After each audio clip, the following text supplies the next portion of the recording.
Alors moi c'est Kevin Dufresne, je suis le fondateur de formationgrosshacking.fr et de Sales Room. Du coup je fais des formations en ligne et j'aide les commerciaux à développer des techniques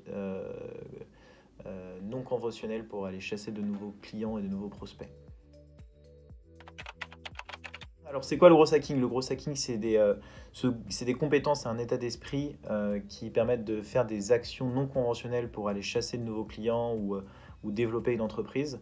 Les skills qu'il faut avoir, je pense qu'il y en a quatre fondamentales. C'est de la créativité, je pense que c'est quelque chose dont je parle beaucoup. Et je pense qu'à partir du moment où tu as suffisamment de compétences et tu as un suffisamment gros scope de compétences, tu as beaucoup de créativité parce que tu peux assembler des choses ensemble. Ça, c'est la première chose. La deuxième chose, c'est qu'il faut connaître la data, savoir comment l'interpréter. Je sais que, par exemple, dans le commercial, c'est quelque chose qui n'est pas très, euh, pas très bien enseigné, en tout cas, parce qu'on a beaucoup de ce qu'on appelle vanity metrics, donc en termes de nombre de vues, en termes de nombre de clics, etc. Alors que finalement, ce qui compte, c'est le nombre de rendez-vous qu'on arrive à générer. Il y a aussi un aspect très important qui est l'aspect de la psychologie et du storytelling. Il faut savoir vendre en ligne. On ne vend pas de la même manière quand on est au téléphone que quand on fait un email ou quand on fait une page de vente. Donc il faut connaître des techniques de persuasion, des techniques de copywriting, d'écriture qu'on n'enseigne pas forcément à l'école, qui sont enseignées aux États-Unis. Et donc on a besoin de s'enrichir et d'apprendre ces compétences dans le gros hacking pour avoir beaucoup plus de résultats. Clairement, ça change tout. Et enfin, la dernière compétence que je dirais, c'est la compétence tech. Il faut avoir des compétences tech pour pouvoir gagner du temps, gagner en efficacité, gagner en impact sur la prospection que vous allez faire. Donc ça peut être du scrapping, de l'absorption de données, mais le scrapping ça sert aussi à trouver des informations, mais à personnaliser des messages en utilisant des données qui viennent d'un site A ou un site B et de pouvoir les corréler entre elles pour pouvoir être le plus efficace possible. Donc c'est des compétences tech qui te permettent de trouver des informations, mais aussi d'automatiser tes tâches pour gagner du temps, connecter ton CRM avec tes outils de prospection, ou alors d'aller carrément chasser tes clients et de créer des scénarios de prospection totalement automatiques. Pour moi, un sales hacker, c'est le nouveau business developer de 2021, on va dire. C'est ce que je vois depuis plusieurs années. C'est des commerciaux qui sont vraiment qui voient de plus en plus l'impact que peut avoir le digital dans leur travail de tous les jours.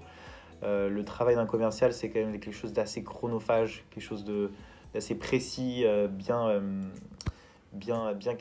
calibré, etc. Donc c'est un nouveau métier qui, pour moi, en tout cas, un sales hacker, c'est quelqu'un qui va faire beaucoup de test and learn. Je trouve qu'on se pose beaucoup trop de questions parfois à savoir si ça marchera ou ça marchera pas. Le seul moyen de savoir si ça marche, c'est de tester. Donc du coup, un sales hacker, c'est quelqu'un qui teste et qui analyse ses tests et aussi quelqu'un qui a beaucoup d'idées, donc qui est créatif dans sa prospection. Et du coup, pour être créatif dans sa prospection, comme je vous l'ai dit, je pense qu'il faut des compétences un peu tech. Voilà, pour moi, c'est un peu le nouveau business developer qui incarne une entreprise et dans laquelle il va permettre d'avoir beaucoup plus de visibilité à travers son réseau, mais aussi à travers celui de son entreprise et de pouvoir lui permettre à lui aussi de se créer un personal branding et d'être identifié dans l'écosystème.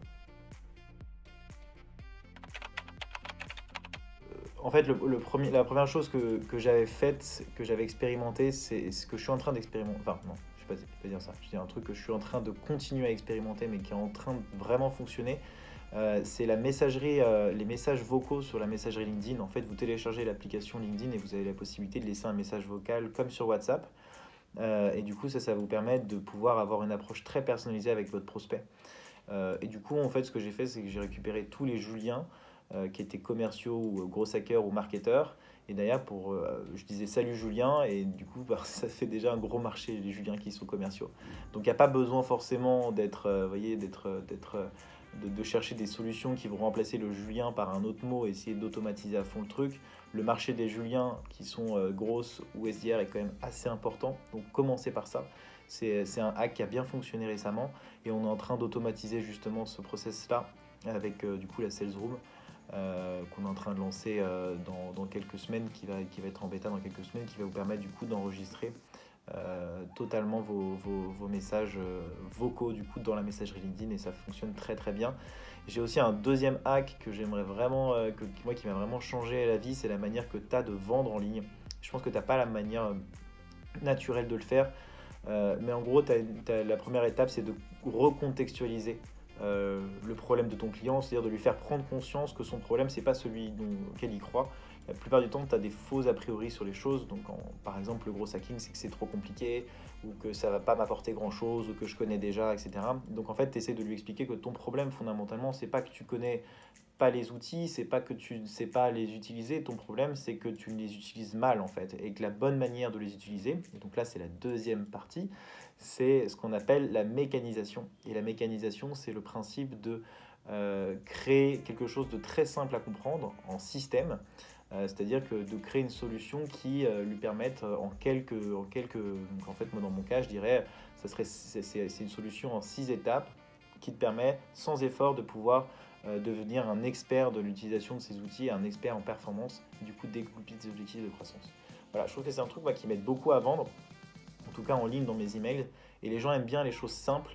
Quand tu leur mâches le travail, par exemple, quand tu leur dis que c'est en 7 étapes, 3 étapes, 2 étapes, et que tu fais un système en fait, sur lequel tu as travaillé des heures ou des années dessus, et que tu essaies de leur vendre ensuite, c'est beaucoup plus simple.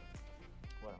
La métrique, c'est qu'on a envoyé 100 messages vocaux, et on a eu 70 réponses, et une quarantaine de rendez-vous à la suite de ça. C'est surtout que c'est un truc que peu de gens connaissent. Moi, je suis devenu un gros fan du coup des messages vocaux. Je suis limite en train d'en faire mon identité de prospection. Et ça marche très très bien. Euh, En ce moment, on va dire, mon mentor, c'est Robert W. Bly. C'est un copywriter américain que j'aime beaucoup suivre. Après, ce que je fais beaucoup, et c'est un peu mon sujet du moment, c'est d'aller suivre des comptes Twitter de copywriters. Donc, ça m'aide beaucoup parce que les gens doivent synthétiser leurs idées pour pouvoir les transmettre. Donc ça, c'est vraiment un hack plutôt cool à faire. Et si vous voulez avoir les noms, je vous les donnerai sur LinkedIn. Il n'y a aucun souci.